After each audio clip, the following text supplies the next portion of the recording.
Joe Biden administration has lost the ball, had lost the power in America. Mexico is being usually ganging up with all the countries to make sure that all this immigration goes straight into the United States. Where's the American intelligence? Don't they know that all the countries are conspiring against the United States to make sure they have this crisis? The leader of the massive migrant caravan calling out President Biden's handling at the border. It's unbelievable. As 7,000 people in this caravan make its way toward the border. They're not even here yet. This in less than an hour.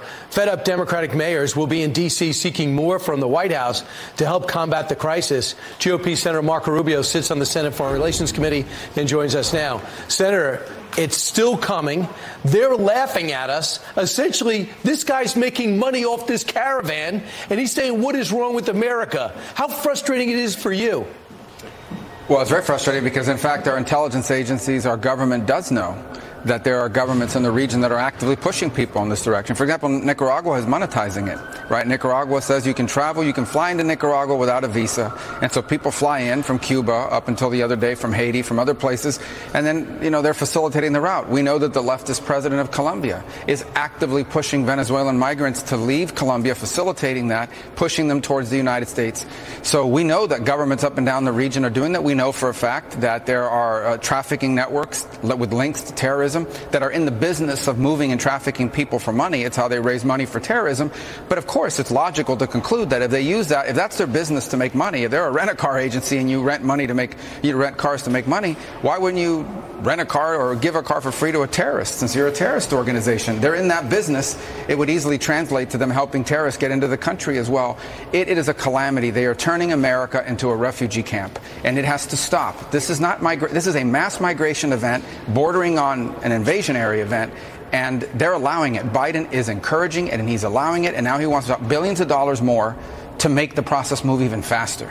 And he's got his mayors left out to dry because cities are outraged. They don't have the money for these people. I mean, Senator, I don't know the last time you've been to New York, but they're now handing people tents and telling them to head to the park. The hotels are all filled with illegals. Prostitution is overwhelming Queens with these illegals because they have nothing to do. They think the process would be getting them jobs. Only 1% of the illegal immigrants showed up for a job interview, so they don't want to work.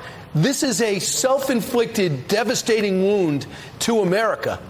Understand that no country in the world would tolerate this. None. So right now, in the Middle East, in the middle of a war, Egypt has said, we stand with the Palestinian people, but not a single one of them is coming into, where not a single refugee is going to live in the Sinai. So they've sent military tanks. They've sent weaponry to block Palestinian refugees from entering the Sinai. Okay, and Jordan has said the same thing. They're not allowing refugees. No country in the world allows mass migration except for Western countries like some in Europe that now regret it, and increasingly the United States. We are talking, this is not an immigration issue. This is a mass migration. It is chaos. It is uncontrolled. And of course they're winding up in cities. They have to live somewhere. And I made the point the other night. Okay, last year, I'm just using one number, 900,000 people confronted at the border, released to the United States. If just 1% of those people are terrorists, that's 900 terrorists.